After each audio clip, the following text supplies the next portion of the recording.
Saya Nisa Rahmawati, NPM 20133100126. Saya Laila Nur Auliani, NPM 201331028. Saya Kurniawati Wahyu Ningtyas, NPM 20133100139. Perkenalkan, nama saya Royan Abdullah, NPM 20133100134.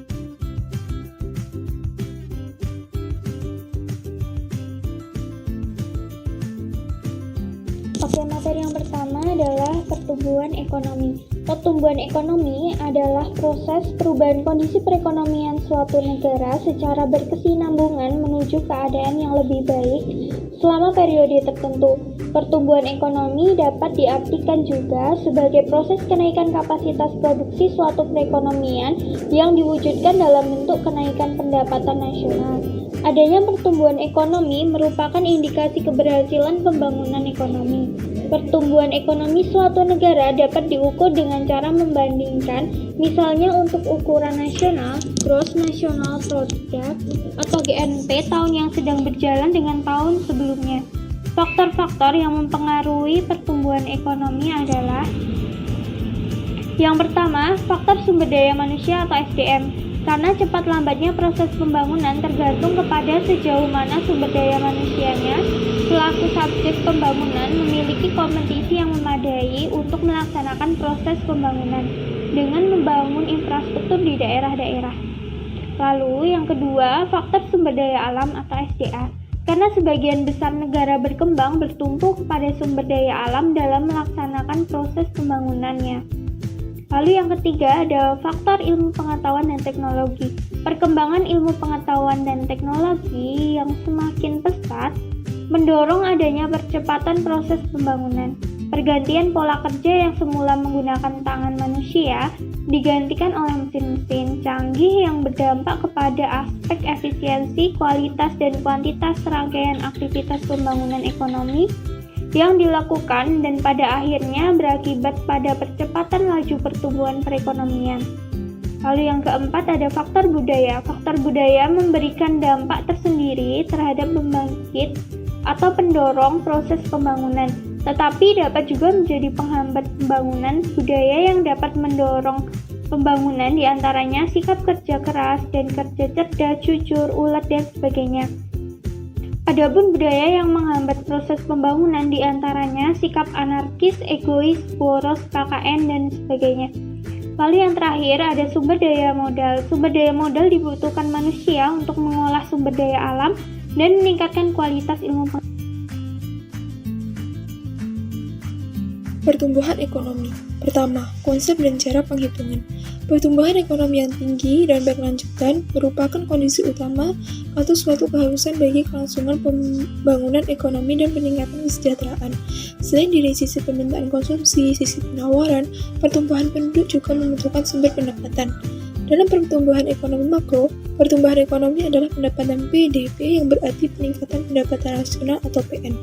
Ada dua arti PN, yakni arti sempit dan arti luas, di mana arti sempit PN adalah PN dan arti luas PN bisa menuju ke PNB, PNN, dan PN. Hubungan antara PDB dan PN dapat digambarkan seperti di bawah ini. PNB sama dengan PDB ditambah pendapatan neto. PNN sama dengan PNB ditambah penyusutan, PN sama dengan PNN ditambah pajak tak langsung neto. Bila ketiga rumus ini digabungkan akan menjadi rumus PDB sama dengan PN ditambah pajak tak langsung neto ditambah penyusutan ditambah pendapatan neto. Atau PN sama dengan PDB ditambah pendapatan neto ditambah penyusutan ditambah pajak tak langsung neto. Melalui pendekatan pendapatan, PDB adalah jumlah pendapatan yang diterima oleh faktor produksi yang digunakan dalam proses produksi pada masing-masing sektor. Sedangkan menurut pendapatan pengeluaran, PDB adalah jumlah dari semua komponen dari permintaan akhir. PDB dapat diukur dengan tiga macam pendekatan. Di antaranya ada pendekatan produksi, pendekatan pendapatan, pendekatan pengeluaran. 2. Sumber-sumber pertumbuhan. Pertumbuhan ekonomi bisa bersumber dari pertumbuhan permintaan agregat AD atau pertumbuhan penawaran agregat AS. Dari sisi permintaan agregat terdiri atas permintaan masyarakat. Di antaranya ada konsumen rumah tangga, perusahaan, dan pemerintah. Meningkatkan ekonomi terjadi karena meningkatnya PN. Sisi permintaan agregat, penggunaan PDB terdiri atas 4 komponen. Di antaranya, pertama, konsumen rumah tangga, kedua, investasi atau termasuk perubahan stok, ketiga, konsumsi atau pengeluaran pemerintah, keempat, ekspor neto, ekspor barang dan jasa minus impor barang dan jasa. Sisi permintaan agregat dalam ekonomi bisa digambarkan model seperti di bawah ini. Y sama dengan C plus I plus B plus X plus M. C sama dengan CY plus Y. I sama dengan min IR plus IA. G sama dengan GA. X sama dengan XA. M sama dengan MY plus MA. Dari sisi penawaran agregat, pertumbuhan output bisa disebabkan oleh peningkatan volume dari faktor produksi yang digunakan seperti rumah tangga, modal kapital, dan tanah. Yang keempat yaitu prospek pertumbuhan ekonomi ke depan. Bagaimana perekonomian Indonesia ke depan? Apakah lebih baik atau kurang lebih sama saja atau bahkan akan mengalami krisis seperti tahun 97 sampai 2008? Nah, prospek perekonomian Indonesia ini ke depan ditentukan secara simultan, yaitu dari faktor global dan faktor dalam negeri. Pertumbuhan faktor dalam negeri bersifat komplementer, bukan substitusi, dalam artian walaupun faktor-faktor dalam negeri kondusif, satu hal yang jelas adalah tidak semua faktor-faktor tersebut berdiri sendiri, melainkan saling mempengaruhi. Nah, pertumbuhan ekonomi juga diartikan sebagai proses perubahan yang secara kesinambungan menuju kondisi yang lebih baik dalam kondisi perekonomian suatu negara. Nah, perekonomian dapat dikatakan bertumbuh jika kegiatan ekonomi masyarakatnya berdampak langsung pada kenaikan produksi seperti produksi barang dan jasa. Materi kedua adalah pembangunan ekonomi. Terdapat 3 elemen penting yang berkaitan dengan pembangunan ekonomi, yaitu yang pertama, pembangunan sebagai suatu proses, artinya bahwa pembangunan merupakan suatu tahap yang harus dijalani oleh setiap masyarakat atau bangsa. 2. Pembangunan sebagai suatu usaha untuk meningkatkan pendapatan per kapita. Dengan demikian, sangat dibutuhkan peran serta masyarakat, pemerintah, dan semua elemen yang terdapat dalam suatu negara untuk berpartisipasi aktif dalam proses pembangunan. Hal ini dilakukan karena kenaikan pendapatan per kapita mencerminkan perbaikan dalam kesejahteraan masyarakat. Lalu yang ketiga, peningkatan pendapatan per kapita harus berlangsung dalam jangka panjang. Suatu perekonomian dapat dinyatakan dalam keadaan berkembang apabila pendapatan per kapita dalam jangka panjang cenderung meningkat.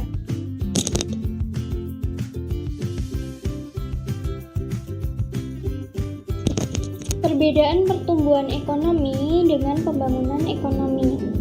Yang pertama, pertumbuhan ekonomi merupakan proses naiknya produk per kapita dalam jangka panjang. Sedangkan pembangunan ekonomi merupakan proses perubahan menuju perbaikan termasuk usaha meningkatkan produk per kapita. Lalu yang kedua, pertumbuhan ekonomi tidak memperhatikan pemerataan pendapatan, sedangkan pembangunan ekonomi memperhatikan pemerataan pendapatan termasuk pembangunan dan hasil-hasilnya. 3. Pertumbuhan ekonomi tidak memperhatikan pertambahan penduduk, sedangkan pembangunan ekonomi memperhatikan pertambahan penduduk. Lalu yang keempat, pertumbuhan ekonomi belum tentu meningkatkan taraf hidup masyarakat, sedangkan pembangunan ekonomi meningkatkan taraf hidup masyarakat. 5. Pertumbuhan ekonomi belum tentu disertai dengan pembangunan ekonomi, sedangkan pembangunan ekonomi selalu dibarengi pertumbuhan ekonomi. Lalu yang keenam, pertumbuhan ekonomi setiap inputnya dapat menghasilkan output yang lebih banyak, sedangkan pembangunan ekonomi setiap input selain menghasilkan output yang lebih banyak, juga terjadi perubahan kelembagaan dan pengetahuan teknik.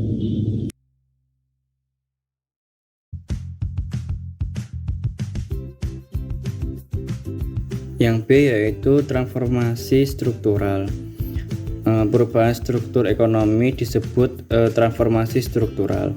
Dapat didefinisikan sebagai suatu rangkaian perubahan yang saling terkait satu dengan lainnya dalam komposisi permintaan agregat, perdagangan luar negeri, ekspor dan impor, penawaran agregat, produksi, dan penggunaan faktor-faktor produksi yang diperlukan guna mendukung proses pembangunan dan pertumbuhan ekonomi yang berkelanjutan.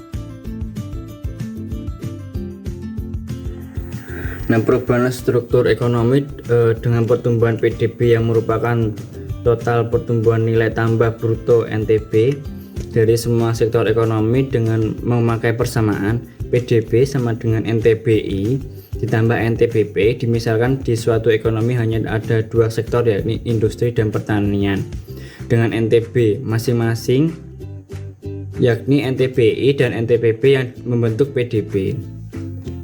Nah, PDB sama dengan NTBI ditambah NTBP atau I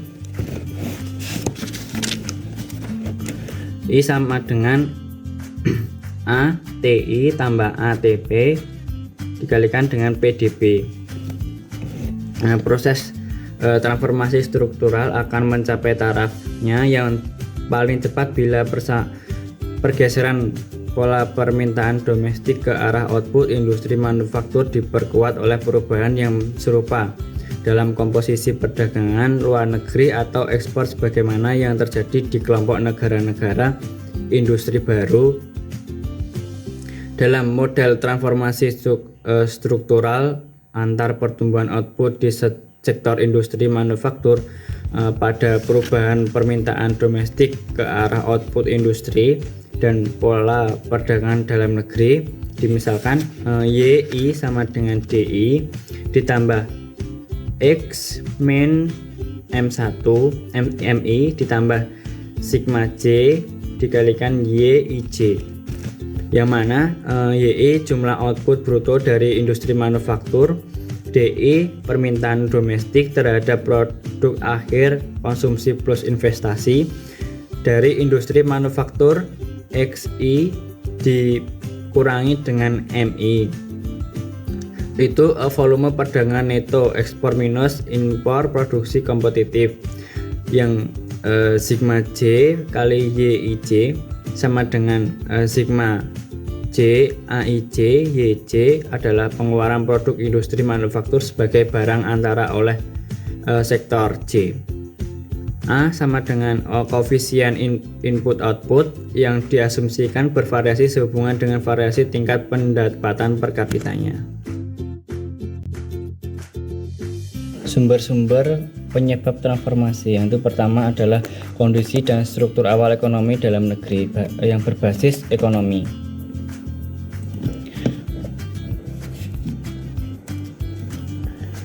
Suatu negara pada awalnya pembangunan ekonomi atau industrialisasinya sudah memiliki industri-industri dasar seperti mesin, besi, dan baja yang cukup kuat, akan mengalami proses industrialisasi yang cukup pesat atau cepat dibandingkan dengan negara-negara lain yang memiliki industri-industri ringan seperti tekstil, pakaian jadi, dan alas kaki, makanan, dan minuman. Yang kedua yaitu besarnya pasar dalam negeri. Besarnya pasar domestik ditentukan oleh ekonomi, kombinasi antara jumlah populasi dan tingkat pendapatan real per kapita. Pasar dalam negeri yang besar seperti Indonesia dengan jumlah penduduknya lebih dari 200 juta, walaupun tingkat pendapatan per kapitanya rendah, merupakan salah satu faktor intensif bagi pertumbuhan kegiatan ekonomi, termasuk dalam kegiatan industri. Yang ketiga yaitu pola distribusi pendapatan. Faktor ini sangat mendukung faktor pasar di atas. Walaupun tingkat pendapatan rata-rata per kapitanya naik pesat, tetapi kalau distribusinya tidak seimbang, kenaikan pendapatan tersebut tidak terlalu berarti bagi pertumbuhan industri-industri selain industri yang membuat barang-barang sederhana seperti makanan dan minuman tadi. Yang keempat yaitu keberadaan sumber daya alam atau SDA. Ada kecenderungan bahwa negara yang kaya SDA mengalami pertumbuhan ekonomi yang lebih rendah atau terlambat melakukan industrialisasi atau tidak berhasil melakukan diversifikasi ekonomi atau perubahan struktur daripada negara yang miskin SDA. Contohnya Indonesia yang awal sangat mengandalkan kekayaan SDA-nya terutama migas dan dikatakan relatif terlambat melakukan industrialisasi dibandingkan negara-negara kecil dan miskin SDA di Asia Tenggara dan Timur seperti Jepang, Singapura, Korea Selatan, dan Taiwan. Yang kelima yaitu kebijakan perdagangan luar negeri. Fakta menunjukkan bahwa di negara yang menerapkan kebijakan ekonomi tertutup inward looking pola dan hasil industrialisasinya berbeda dibandingkan dengan di negara-negara yang menerapkan kebijakan ekonomi terbuka. Banyak negara berkembang termasuk Indonesia pada awal pembangunan menerapkan kebijakan protektif terhadap sektor industrinya. Kebijakan yang umum disebut kebijakan substitusi impor. Yang terakhir yaitu karakteristik dari industrialisasi. Misalnya cara pelaksanaan atau strategi pembangunan industri yang diterapkan, jenis industri yang diunggulkan, pola pembangunan industri, dan intensif yang diberikan. Aspek-aspek ini biasanya berbeda antar negara. Yang menghasilkan pola industrialisasi juga berbeda antar negara. Diilustrasikan, kontribusi output dari pertanian terhadap pembentukan PDB mengecil, sedangkan pangsa dari industri manufaktur dan jasa mengalami peningkatan seiring dengan peningkatan PDB atau pendapatan nasional per kapita. Perubahan distribusi PDB menurut sektor atau pergeseran dari sektor-sektor premier ke sektor-sektor non-premier semakin cepat didorong oleh perpindahan atau realokasi faktor-faktor produksi seperti modal dan tenaga kerja dari sekelompok sektor-sektor pertama tersebut ke kelompok sektor-sektor kedua. Dapat diartikan kontribusi sektor-sektor premier terhadap pembentukan PDB secara relatif berkurang, sedangkan kontribusi sektor-sektor sekunder dan tersier terus meningkat. Analisis empiris. Era pemerintahan Orde Baru hingga sekarang dapat dikatakan sebagai proses perubahan struktur ekonomi Indonesia cukup pesat. Pada tahun 1970-an, NO atau NTP dari sektor pertanian termasuk peternakan, perkebunan, dan perikanan menyumbangkan sekitar 45% terhadap pembentukan PDB, dan pada dekade 1990 sudah di bawah 20%. Pada tahun 2000 tercatat 15,6% dan pada tahun 2016 sekitar 14%. Pada tahun 2000 industri menyumbang sekitar 45,9% terhadap pembentukan PDB, dan pada tahun 2016 lebih kecil di bawah 41%. Titik penurunan ini dikarenakan desakan dari sektor jasa yang pangsa PDB-nya cenderung terus bertambah pada tahun 2000 mencapai hampir 39%, dan pada tahun 2016 tercatat sedikit di atas 45%.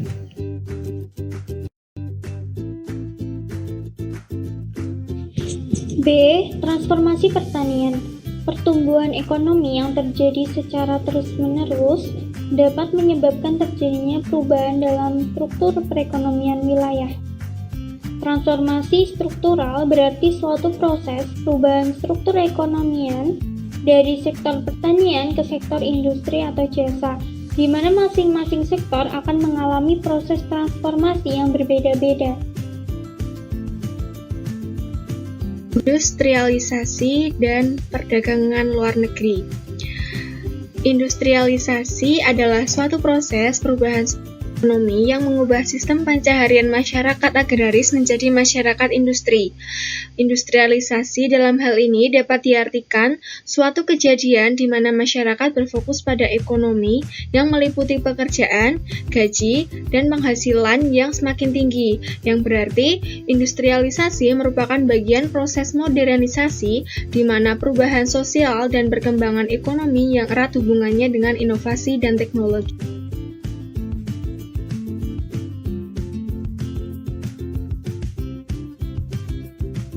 Yang selanjutnya adalah klasifikasi sektor ekonomi. Klasifikasi sektor ekonomi dapat dibagi menjadi 3 bagian. Yang pertama adalah produksi komoditas yang berupa pertanian, peternakan, eksploitasi sumber daya mineral. Yang kedua adalah proses produksi barang untuk dijual, dan yang ketiga adalah layanan industri.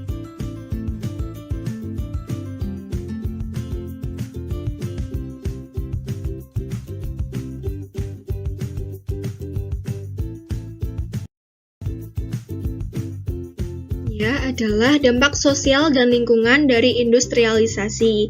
Yang pertama adalah urbanisasi, yaitu terpusatnya tenaga kerja pada pabrik-pabrik di suatu daerah, sehingga daerah-daerah tersebut berkembang menjadi kota besar. Yang kedua adalah eksploitasi tenaga kerja, yaitu tenaga kerja itu disuruh atau dipaksa tanpa henti dan istirahat, bekerja melebihi jam kerja yang telah ditetapkan dan tanpa diberikan hak-haknya, tetapi tidak sesuai dengan ketentuan yang telah ditetapkan peraturan perundang-undangan. Yang ketiga adalah perubahan pada struktur keluarga, seperti pekerja itu harus meninggalkan keluarga agar bisa bekerja di mana industri itu berada. Dan yang terakhir adalah lingkungan hidup. Industrialisasi akan menimbulkan banyak masalah seperti penyakit, polusi udara, air, suara, dan masalah kemiskinan. Selanjutnya adalah industrialisasi di Indonesia.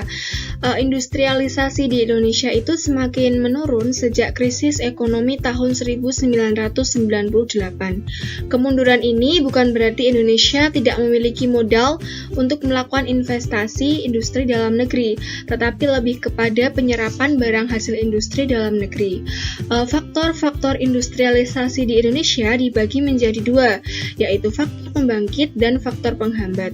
Faktor-faktor pembangkit industri di Indonesia yaitu yang pertama adalah struktur organisasi, yang kedua adalah ideologi, yang ketiga kepemimpinan. Selanjutnya, faktor-faktor penghambat industri di Indonesia yang pertama adalah keterbatasannya teknologi, yang kedua kualitas sumber daya manusia, dan yang ketiga adalah keterbatasan dana pemerintah. Selanjutnya adalah dampak industrialisasi di Indonesia. Yang pertama adalah hilangnya kekayaan hutan untuk meningkatkan devisa negara dan pembangunan infrastruktur. Yang kedua adalah kemerosotan dalam cadangan sumber daya alam dan peningkatan pencemaran lingkungan di Indonesia. Selanjutnya adalah manfaat dari perdagangan luar negeri. Perdagangan luar negeri memiliki manfaat di berbagai bidang. Bidang yang pertama adalah dalam bidang ekonomi. Perdagangan internasional dilakukan semua negara untuk memenuhi kebutuhan rakyatnya. Dalam hal ini, perdagangan internasional berdampak kegiatan ekonomi yang terjadi di sebuah negara. Yang kedua adalah dalam bidang sosial. Dalam hal ini, dengan adanya perdagangan internasional akan sangat membantu sesama negara yang sedang mengalami krisis ekonomi, di samping mendapatkan keuntungan dari ekspor yang dilakukan. Yang ketiga adalah di bidang politik. Perdagangan antar negara bisa mempererat hubungan politik antar negara, seperti kegiatan diplomasi yang akan berdampak pada hubungan dagang negara. Dan yang terakhir adalah dalam bidang pertahanan dan keamanan. Dalam hal ini tentunya sebuah negara itu akan membutuhkan senjata untuk memperkuat wilayahnya, sehingga mereka akan mengimpor senjata untuk mencegah perdagangan barang-barang yang membahayakan. Diperlukannya kerjasama internasional. Selanjutnya adalah teori dalam perdagangan internasional. Yang pertama adalah menurut Adam Smith. Dalam model ini memfokuskan pada keuntungan mutlak yang menyatakan bahwa suatu negara akan memperoleh keuntungan mutlak dikarenakan negara tersebut mampu memproduksi barang dengan biaya yang lebih murah dibandingkan negara lain. Yang selanjutnya adalah model Ricardian. Dalam model ini, negara mengkhususkan dalam memproduksi apa yang mereka paling baik untuk diproduksi. Yang ketiga adalah menurut Hacker Olim. Teori ini berpendapat bahwa pola dari perdagangan internasional ditentukan oleh beberapa perbedaan dalam faktor pendukung. Dan yang keempat adalah menurut gravitasi, yaitu untuk melakukan perdagangan jarak antar negara dan interaksi antar negara dalam ukuran ekonomis adalah menjadi penentunya. Adalah peraturan atau regulasi dalam perdagangan internasional. Regulasi dari perdagangan internasional diselesaikan melalui World Trade Organization pada level global dan melalui beberapa kesepakatan region seperti Mercosur di Amerika Selatan, NAFTA yaitu antara Amerika Serikat, Kanada dan Meksiko, Uni Eropa antara 27 negara mandiri. Selanjutnya adalah migrasi dan urbanisasi. Migrasi adalah peristiwa berpindahnya suatu organisasi dari suatu wilayah ke wilayah lainnya dengan maksud untuk meningkatkan taraf hidup dan ekonomi. Dan yang kedua adalah urbanisasi adalah perpindahan penduduk dari desa menuju kota.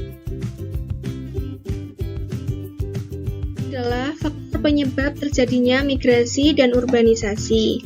Yang pertama adalah faktor ekonomi, yaitu kedudukan ekonomi yang mantap dan kukuh di sebuah wilayah sekaligus menyebabkan membuka peluang seseorang tersebut, juga golongan pendatang akan datang untuk mencari rezeki di negara orang. Yang kedua adalah taraf ekonomi, yakni kemakmuran ekonomi sering dijadikan alasan untuk bermigrasi dikarenakan berkaitan dengan kebutuhan ekonomi. Yang ketiga adalah faktor sosial dan budaya, karena alasan sosial dan kebudayaan yang sama dalam sebuah wilayah menjadikan dasar untuk orang bermigrasi. Dan yang terakhir adalah faktor kestabilan politik. Kestabilan politik di sebuah negara memainkan peranan yang sangat penting dan terkait dengan ekonomi negara dan proses migrasi antar bangsa. Sebuah negara yang aman dan makmur secara tidak langsung dapat terjadi migrasi penduduk negara tersebut ke negara. Selanjutnya adalah faktor pendorong dan menarik migrasi. Yang pertama adalah faktor pendorong atau push factor. Yang pertama adalah karena berkurangnya sumber-sumber kehidupan, dan yang kedua adalah menyempitnya lapangan pekerjaan. Selanjutnya adalah tekanan politik, agama, dan suku. Dan yang keempat adalah alasan pendidikan, pekerjaan, atau perkawinan. Dan yang terakhir adalah karena bencana alam. Selanjutnya, faktor penarik atau pull faktor yang pertama adalah karena untuk memperbaiki taraf hidup. Yang kedua adalah memperoleh pendidikan. Yang ketiga adalah keadaan lingkungan hidup yang menyenangkan. Dan yang terakhir adalah adanya aktivitas-aktivitas di kota-kota besar. Yang selanjutnya adalah studi kasus di Indonesia. Kita mengambil jurnal dari Paulina S. dan Elida tahun 2014 yang berjudul Analisis Transformasi Struktural Ekonomi di Kota Pekanbaru. Tujuan penelitian ini adalah untuk mengetahui peran sektor pertanian terhadap perekonomian Kota Pekanbaru dan transformasi struktural di Kota Pekanbaru jangka waktu tahun 1992, tahun 2002, dan tahun 2012. Dalam hasil ini menunjukkan bahwa transformasi struktural terjadi di Kota Pekanbaru itu sektor primernya itu berupa 1,26%, sektor sekunder 26,47%, dan sektor tersier 72%.